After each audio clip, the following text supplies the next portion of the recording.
श्रमाचे महत्त्व. माझ्या प्रिय मना, एक विचारू का? हो विचार की. तुझं कसं आहे ना?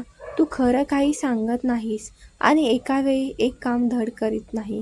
निर्णय कधी नीट घेत नाहीस याचा मला फार राग येतो. आता तू म्हणशील मला राग येण्याचा काय संबंध आहे? हो, तेच म्हणतो ना मी. काय संबंध आहे? अरे वा, संबंध आहे म्हणून तर विचारतोय ना. बरं विचार, काय म्हणणं आहे? हं, बोला. सकाळी सकाळी आरसा समोर उभा होतो. माझे प्रतिबिंब मला पाहून म्हणत होतं, तुला एक विचारू का? मी म्हटलं विचार, आणि आरसा अंतरीच मन बोलू लागला. मन गत काळातल्या आठवणीत रंगत गेलो. माझ्या गत काळ म्हणजे रखरखीत वाळवंट होतं. चुकून सुद्धा पावसाचा शिंकावा येण्याची अजिबात शाश्वती नाही बरं का. माझे आई वडील पैसेवाले नव्हते, तसे ते भिकारी नव्हते. शेती होती, पण असून उपयोग काय? ती कोरडवाहू होती. पाऊस पडल्याशिवाय ती पिकणार कशी? म्हणून रोज उठून लोकांच्या शेतात घरातले मंडळींना मोलमजुरीनं काम करावं लागे आणि येईल त्या मजुरीत घर चालवणं म्हणजे तारेवरची कसरत होती. घरात खाण्याची तोंड वाढत चालली होती, पण पैसे कुठून येण्याचं नाव नाही. आयुष्य असं काही वळण घेत जातं की आपण त्यावेळेस त्या त्या परिस्थितीचे गुलाम होतो असतो. लहान होतो म्हणून कळत नव्हतं इतकाच काय तो फरक. समजायला लागलं आणि तिथंच गोळ झाला. जसं की कदिलाची काचेचं कसं असतं, जोवर आपण तिला आतून साफ करीत नाही तोवर आपल्याला दुसरं दिसतं. मग कापड किंवा कागदाच्या बोळ्याने जरा साफ करून बघा, नंबर कसं लख्ख दिसू लागतं. अगदी तसं झालं होतं. सारं कसं स्पष्ट दिसू लागलं. आता मी थोडा मोठा झालो. मग काय, शाळेत जाणं आलं. शाळा तरी कुठं दूर होती म्हणा. आमच्या घरापासून जास्तीत जास्त 50 फुटावर असेल. आमच्याच मोठ्या चुलत्याच्या शेताच्या बांधाजवळ. हा, आता तू म्हणशील किती छान. घरातून अंगणात आणि अंगणातून शाळेत किती छान, मस्त. हा, हे खरं होतं की शाळा घराच्या बुडाजवळच होती, म्हणूनच मी शाळेत जाऊ शकत होतो. नाहीतर घरात 2 शेळ्या होत्या, त्यांना चारायला घेऊन गेल्याशिवाय जेवायला कसं मिळणार? असा हा आमचा घरगुती अलिखित कानून होता. काही ध्यानात येतंय का नाही ना? कसं येणार? आपलं सुरळीत असलं की दुसऱ्याचं काय जळतं हे बघायला वेळ कोणाला असतो? मुळात शाळेत का जायचं हा खरा वादाचा मुद्दा.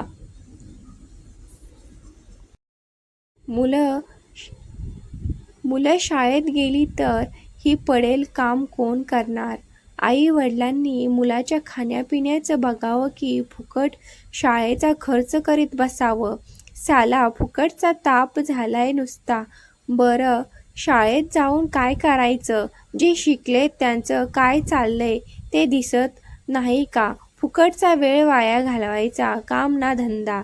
घरात काय कामं कमी आहेत का? तर म्हण शाळेत चला. जा म्हणावं ज्याला जायचं त्यानं. आता मी का जातोय शाळेत ही बघा ना.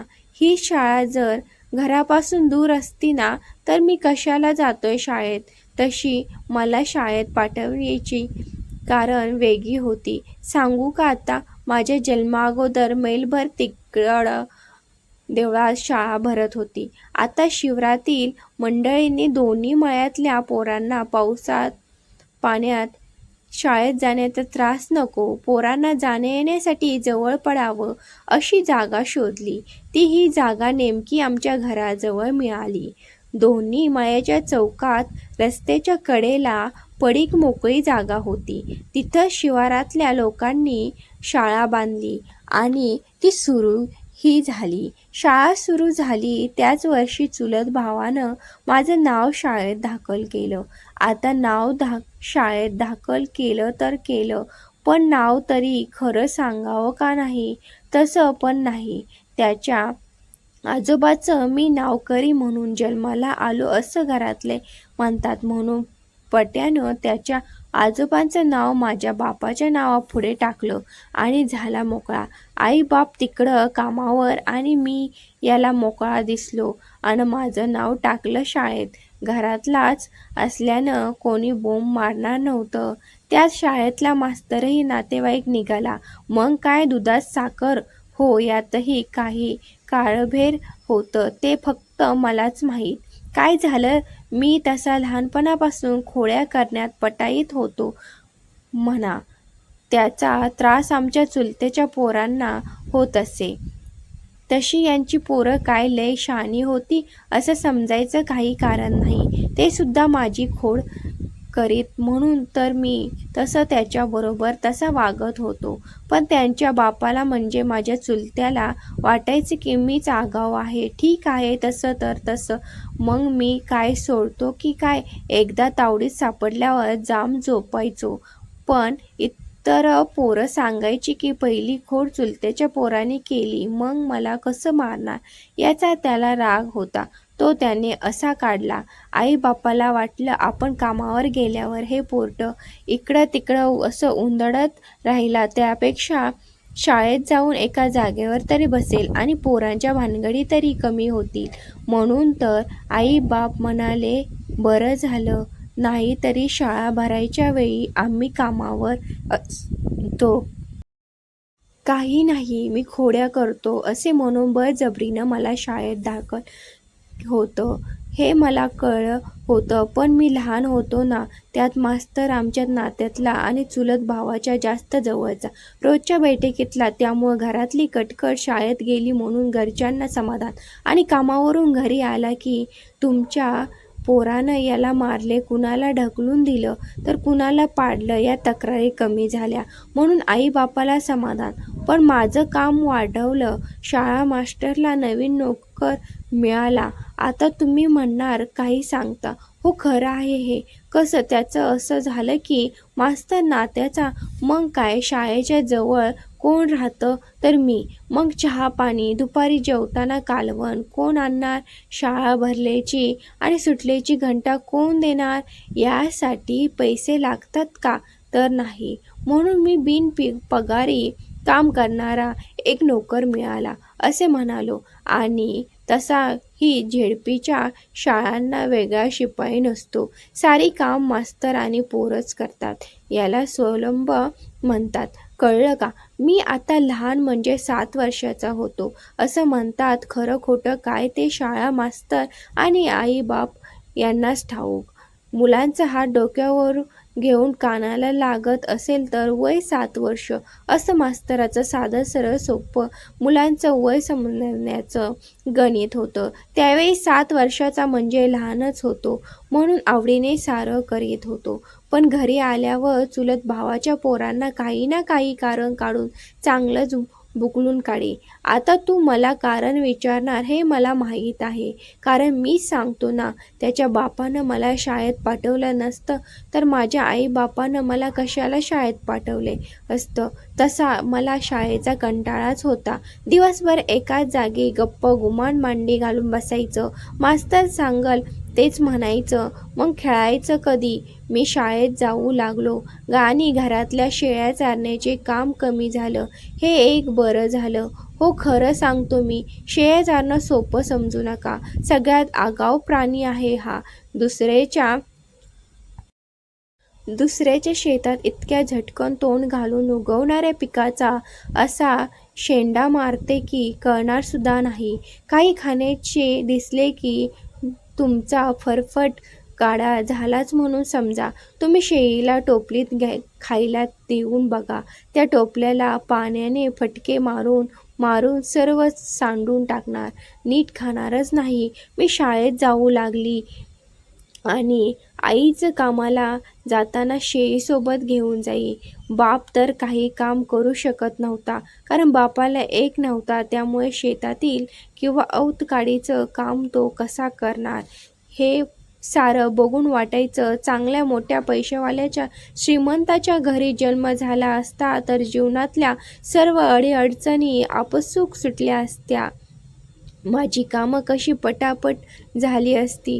पण नाही, माझा जन्म अशा घरात झाला की रोजच्या खाण्यापिण्याची पंचायत, बरं राहण्यासाठी स्वतःचं घर तरी नीट असावं ना, पण नाही. नाही म्हणायचं. घराला 4 भिंती तर होत्या, त्यावर गवताचं नाही तर नदी किनारी वाढलेल्या गवताचे पाचट असे. पाऊस आला की घरात गळणाऱ्या ठिकाणी वाट्या लोट्या बदली, ताटं टोपं, घरातली सर्व भांडी कामाला लागायची. मग कपडे गोंधळ्या भिजण्यापासून वाचवण्यासाठी घरात स्पर्धा सुरू होई. झोपायचं तर दूर राहिलं, साधी बसायची सुद्धा पंचायत. अशा अवस्थेत घरात कसं राहावं असा प्रश्न पडायचा. पण विचार केला तर कळतं की परमेश्वर म्हणा किंवा अज्ञान, जी कोणी शक्ती आहे, जी कोणीही प्रत्यक्ष किंवा अप्रत्यक्ष पाहिले नाही, तो जे काही करतो त्या पाठीमागे काहीतरी निश्चित काही हेतू असतो. हे आपल्याला जसं जसं आपलं आयुष्य पुढं पुढं सरकत जातं तसं तसं जीवनातल्या खाचाखोचा नजरेत येतात. लहानपणापासून आई बाप, भाऊ बहीण, मित्र मैत्रिणी, नातेवाईक, शेजारी आणि नोकरी किंवा व्यवसायात भेटणारे लोक काही ना काही समस्या घेऊन येतात तरी, किंवा समस्या निर्माण तरी करतात. काही मार्ग दाखवतात तर काही मार्ग अडथळे निर्माण करतात. आत्ता माझंच बघा ना, आता जिथं माझा जन्म झाला तिथं राहायचं, दुसरं काय काही पर्याय होता का? आणि बालवयात आपण भिकारी आहोत का श्रीमंत हे ते कळण्याचे वय नसतं. तेव्हा तर राज्याच्या राजवाड्यापेक्षाही आपलं घर मोठं वाटतं. मग काय, राज्याच्या मुलाच्या कानाखाली कोणी मारायला सांगितलं तरी आपली तयारी असते. या वयात भीती कशाला म्हणतात हे माहीत कुठे असतं. मस्त मिळालं ते पोटात ढकलायचं आणि दिवसभर आई-बापाच्या नाही तर बहिणी भावांच्या अंगाखांद्यावर खेळायचं, नाहीतर झाडाच्या फांदीला बांधलेल्या झोपाळ्यात बसून झुलायचं, नाहीतर फाटक्या गोंधळीवर किंवा फाटलेत पटकूर गुंडाळून निजायचं. भूक लागली की मोठं भोगाड पसरायचं, याशिवाय उधोड नाही. जेव्हा आपल्याला कळू लागतं काही हवं आहे पण ते आपली माणसं देत नाहीत, तेव्हा हे कळू लागतं शेजारचा गण्या आणि माझ्यात किती अंतर आहे याची जाणीव होते. माझंही तसंच झालं. वयाच्या 7व्या वर्षी खेळण्या बागडण्याच्या वयात शाळेत जावं लागलं. घराशेजारच्या शाळेत चुलत भावाने त्याच्या लहान पोरांना मी त्रास देतो म्हणून माझ्या आईवडिलांना न विचारता माझं नाव शाळेत घातलं. तेही चुकीचं. हे कळलं तेव्हा मी नुकताच 4थी पास झालो होतो. त्याचं कारण असं होतं की चुलत भावाचा आजोबा जो कोणी होता त्याचं मी नावकरी आहे असं घरातले लोक सांगतात, म्हणून त्याने तेच नाव शाळेच्या पटावर टाकलं आणि तिथंच माझ्या नावाचं पहिलं बारसं झालं. 4थीपर्यंतची शाळा घराजवळ होती म्हणून नावाचा प्रश्न कधी आला नाही, कारण सारं कसं आडनावाने चालत होतं. पण जेव्हा दाखला हातात घेऊन शाळा सोडण्याची वेळ आली आणि माझ्या नावातला गोंधळ लक्षात आला. आता पहिलं शाळेत नाव दाखल करणं महत्त्वाचं होतं, म्हणून पुन्हा तेच नाव धारण करून पुन्हा चुकीच्याच नावानं मी शाळेत जाऊ लागलो. पुढे आई बाप, भाऊ सर्वजण माझं नाव बदलायचा विसरूनच गेले. आता 2-3 मैल गावात शाळेत जाऊन पुढं शिकायचं होतं म्हणून जायचं होतं. पण गावात जाऊन शिकायचं म्हणजे पाटी, दप्तर, पेन्सिल, वही, पुस्तक याचा खर्च, पुन्हा जेवणाची सोया आणि राहण्यासाठी जागा. हे सोपं आहे का? म्हणजे पर्यायाने पुढचं शिक्षण थांबणार असं वाटतं. असतानाच माझ्या आयुष्याला एकदम कलाटणी मिळाली. 5वीत प्रवेश घेतला. शाळा सुरू झाली म्हणून पहिल्या दिवशी शाळेत सोडायला माझा बाप आला होता. त्यावेळी माझ्या बापाला एक हात नाही हे मुलांना कळलं होतं. लहान होतो, कळत नव्हतं तोवर ठीक आहे. इथपर्यंत ठीक होतं. आता जरा कळू लागले होते. पुढे पुढे लहान सहान भांडणात मुलं मला थोट्या म्हणून चिडवू लागली आणि एक दिवस माझ्या नेहमीच्या सवयीप्रमाणे मी एकाला दगड फेकून मारला. समोरचा रक्तबंबाळ झाला. ज्याला दगड लागला ते बंड्या मास्टरचं पोरगं होतं. म्हणून सारी पोरं आपापला जीव घेऊन शाळेत पळाली. मास्तरांनी खरं खोटं तपासण्याचा सपाटा सुरू केला. पण चौकशीत करताना कळत की चूक माझी नाही, म्हणून प्रकरण जास्त लांबलं नाही आणि माझ्या जीवनाची दिशाच बदलून गेली. आणि पुढे 8वीत गेल्यावर मोठ्या वर्गातला मुलगा माझा खास मित्र झाला आणि पुढे 5वी ते 11वी पर्यंत त्याच्याच घरी राहिलो. माझी घरची गरिबी आणि शाळेतली थोडीशी हुशारी इथं कमी आली. बघा, एक भुके कंगाल मी 5वीत आल्याबरोबर या मित्राच्या छत्रछायेत इतका बदलून गेलो की माझ्या वर्गातलीच काय पण बाकीची मुलं माझ्यापासून 4 हात दूर राहू लागली. त्यात झालं असं की माझा हा मित्र अभ्यासात जरा जेमतेमच होता, पण तोही असाच माझ्यासारखा रागीट डोक्याचा होता. त्याचा अभ्यास सुधारावा म्हणून त्याची बहीण भाऊ एकटाच असल्याने खूप प्रयत्न करीत होती. त्याला चांगला सोबती म्हणजे मित्र शोधण्यासाठी अधूनमधून शाळेत येत असे. तेव्हा तिला कळलं की मी तिच्या भावाचा मित्र आहे. तिला मनात काय वाटले कोणास ठाऊक, पण ती तडक तिच्या आईकडे गेली. माझी सारी कहाणी तिनं तिच्या आईला सांगून हा मुलगा म्हणजे मी आपल्या घरी काही दिवस विसू बरोबर राहू दे, म्हणजे विसूला सोबत होईल आणि त्याला 2-3 मैल चालत यावं लागतं, तो त्याचा त्रास वाचेल. पोरगा चांगला आहे, पण शिकवायची त्याच्या घरच्या लोकांची परिस्थिती नाही. विसू माझा मित्र, त्याची मोठी बहीण आमच्या शिवारातील एक चांगल्या घरदाच कुटुंबात लग्न करून सुखानं नांदत होती. त्या दोघा बहीण भावाचं एकमेकांवर जीवापाड प्रेम होतं. भावाला अभ्यासात चांगली गती नसल्याने थोडी नाराज होती, म्हणून ही नामी युक्ती तिने शोधली होती. तिचा नवराही चांगला सरकारी नोकरीला होता. आता आमच्या घराजवळच त्याची शेती म्हणून जास्त ओळख होती. त्यात हे शाळेतल्या दगडमारीच्या प्रकरणापासून मी जास्त नावारूपाला आलो होतो आणि अभ्यासात बरा होतो, पण आर्थिक परिस्थिती ठीक नव्हती हे मित्राच्या बहिणीला माहीत असल्याने तिने भावाला सोबत आणि अभ्यासासाठी मदत होईल म्हणून मला गावातच त्यांच्या घरी राहण्यासाठी सांगितलं आणि मीही ते मान्य केलं. आम्ही तर अगोदरच मित्र झालो होतो, पण आता अधिकृत दुजोरा. पुढे मित्राच्या बहिणीच्या नवऱ्याची औरंगाबादला बदली झाली. तीही आई वडील भावापासून दूर गेली.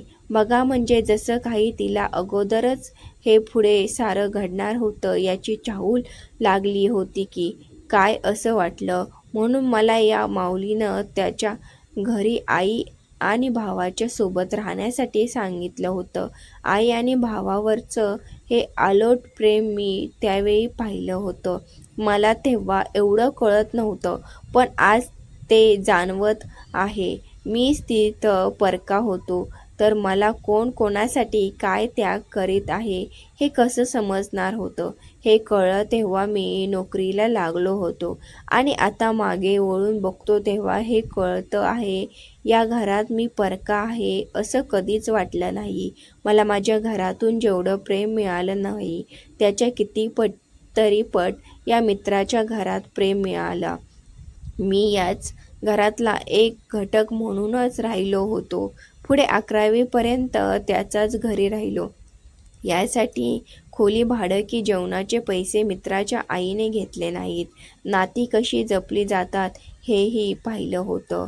मी त्यांच्यासाठी काय केलं होतं, फक्त त्यांच्या मुलासोबत अभ्यास करून सोबत केली. अनावधानाने मित्राच्या घरी आलेला मी आज त्यांनी दिलेल्या प्राथमिक आसऱ्याच्या जोरावर पैसेवाल्या बापाच्या घरी जन्म झाल्याचं सुख अनुभवता त्याच्या मुलाच्या संगतीत मोठा झालो.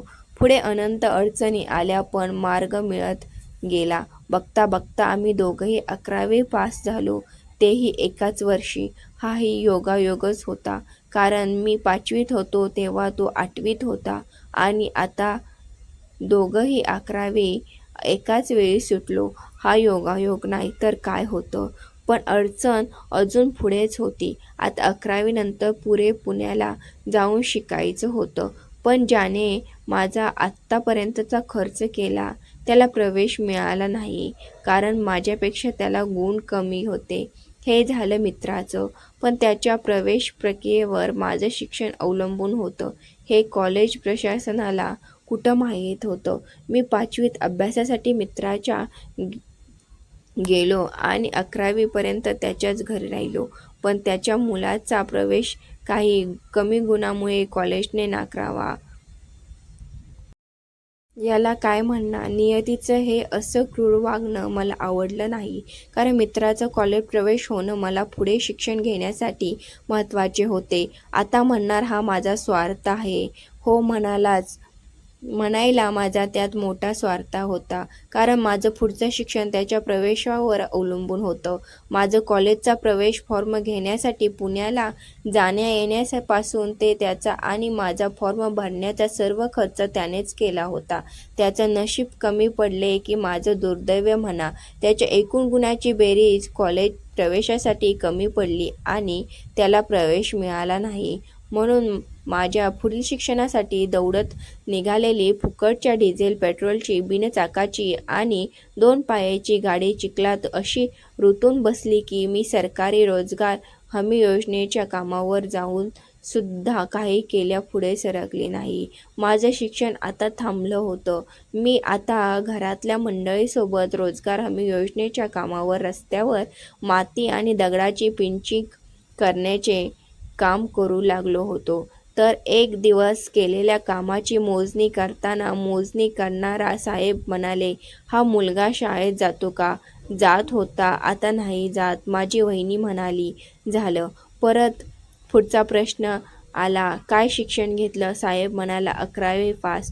वहिनी म्हणाली, ठीक आहे, पण शिकलेल्या पोरांना असं माती दगडं उचलायला लावणं बरोबर नाही. मी त्याला थोडं वेगळं काम देतो.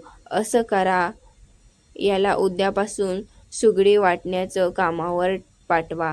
चालेल ना? काय साहेब? मी हो म्हणालो आणि त्या दिवसापासून मी कामावरल्या रोजगार हमी योजनेच्या लोकांना सुगडी वाटण्याचे काम करू लागलो. पुढे नियतीच्या मनात काही वेगळंच होतं. काही दिवसांनी अशी एक घटना घडली आणि पुन्हा आयुष्य पण वळण घेतलं.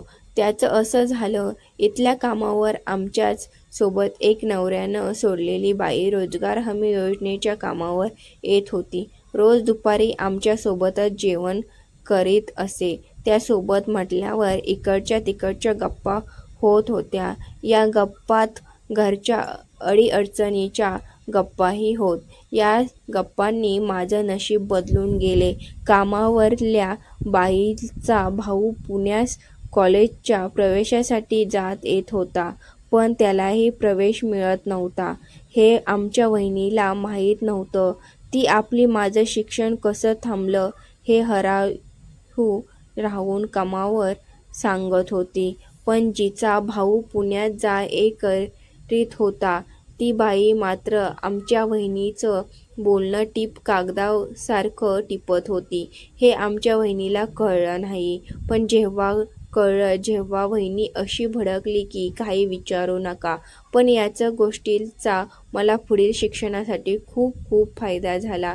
एकीकडे गरिबीचे चटके सोसत होतो, तर नियती माझ्याभोवती वेगळं जल विणत होती. आमची वहिनी कामावर असताना दुपारच्या वेळी माझ्या शिक्षणाचा पाढा वाचीत असे.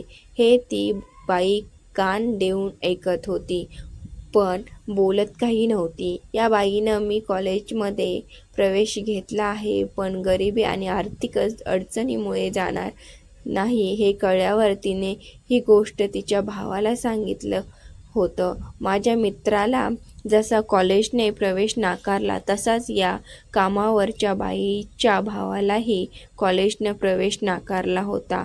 पण गंमत तर पुढेच होती. आता माझ्या जागेवर आपला भावाला प्रवेश कसा मिळेल म्हणून तिने ही वार्ता घरी भावाला सांगून टाकली. पण आता हे खरं की खोटं हे आमच्या घरी आल्याशिवाय त्यांना कळणार कसं? म्हणून ऐकलेलं खरं आहे की खोटं हे जाणण्यासाठी एक दिवस या बाईचा भाऊ आणि त्यांचा मामा रात्रीच्या काळोखात आमच्या घरी आले आणि बोलण्याच्या संदर्भाने माझ्या आणि बापाचं कुतूहल जाग झालं आणि मग आमच्या वहिनी आणि बापाचं डोकं भडकलं. त्या कामावरल्या बाईला वहिनीने अशा शिव्या घातल्या की ती बाई परत त्या दिवसापासून कामावर आलीच नाही आणि मीही त्या दिवसापासून पुन्हा कामावर गेलो नाही. दुसऱ्याच दिवशी माझी कॉलेजला रवानगी झाली. कॉलेज फीचे पैसे वहिनीच्या बापाकडून घेऊन मी आणि माझा भाऊ पुण्यास गेलो. त्याच असं झालं, मला कॉलेजला प्रवेश मिळाला. पण मी कॉलेजला जात नाही म्हणून माझ्या जागेवर तो कॉलेजला जाण्याचा विचार करत होता. प्रयत्न केले तर माझ्या जागेवर आपली वर्णी कशी लागेल असे वाटत असावे म्हणून तो या धावपळीत होता. त्यांना मी योग्य बळीचा बकरा वाटलो असणार म्हणून मामा भाच्यांनी माझं घर गाडलं होतं आणि हे त्यांचं माझ्या जाण्यासाठीचा मार्ग अधिक सुकर झाला. शेती अडून पिकत नाही, पाऊस वेळेवर पडत नाही, नापीक फुलून टाका ती जमीन. आपल्या पोरांच्या जागेवर दुसऱ्याचा पोरगा शिकणार हे काही घरातल्या मंडळींना आवडले नाही आणि आता नातेवाईक मंडळीकडून उसने पैसे घेऊन का होईना याला कॉलेजला पाठवले पाहिजे यावर घरातील सर्वांचे एकमत झाले आणि कॉलेजमध्ये जाण्याचा राजमार्ग मोकळा झाला. माझ्या मोठ्या वहिनीच्या बापाला माझी दया आली. कॉलेज सुरू होऊन 2-3 महिने झाले होते. मी कॉलेजमध्ये जाऊ लागलो. माझा मित्र मात्र घरीच राहिला. माणूस किती स्वार्थ असतो पहा.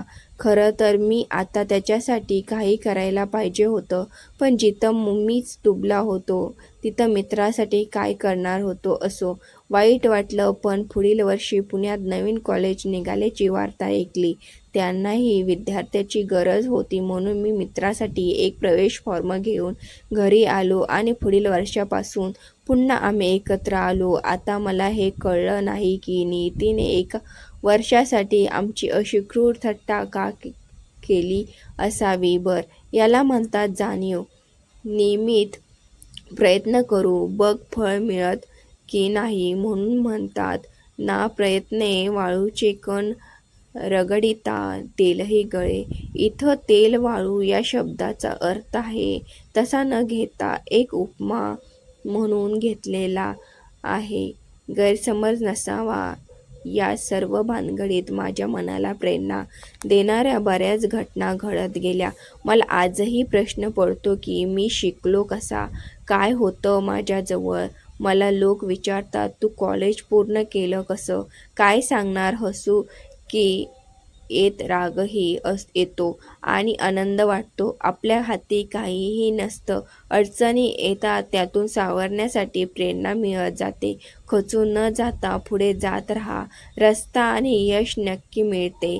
ते थोडं फार कमी जडतं असेल पण मिळाल्याचं समाधान खूप मोठं असतं. म्हणून तर मुंबईच्या अनोख्या नगरीत 22 रुपये घेऊन आलो. 2-3 महिने एका खाजगी शाळेत महिना 100 रुपये पगारावर काम केले आणि पुढे काही दिवसांनी मुंबई महानगरपालिका शिक्षण विभागात कला शिक्षक म्हणून 36 वर्षे सेवा करून सेवानिवृत्त झालो. अनेक मोठे मान सन्मान पुरस्कार प्राप्त झाले आणि मला कथा कविता लिहिण्याचा छंद असल्याने मोठा मित्र परिवार मिळाला, आजही मिळत आहे. आता मागे वळून पाहतो तेव्हा पुन्हा त्या गतकाळातील आठवणी जाग्या होतात आणि जगण्यासाठी प्रेरणा देतात. कोणतेच काम लहान नसते. आपण कुठे जन्माला यावे हे आपल्या हाती नाही, पण कसं जगावं हे मात्र आपण ठरवायचं असतं. गरीब गरीब म्हणत सवलतीचा वाट बघत जगण्यात काय मजा आहे. कोणीतरी मला देईल असं म्हणण्यापेक्षा तुम्ही मिळेल ते स्वीकारीत पुढे चालत राहा. मार्ग मिळत जातो. रस्ता चालत नाही, त्यावरून आपण चालायचं आहे. लहान मुलांसारखा पडत झडत उठत बसत, कधी हसत कधी रडत, मौज मजा करीत रस्त्यात पडलेले काटाही आपल्याला जगणं शिकवतो. या कथेतून तुम्ही काय तात्पर्य घेतलं हे कमेंट बॉक्समध्ये नक्की सांगा. धन्यवाद.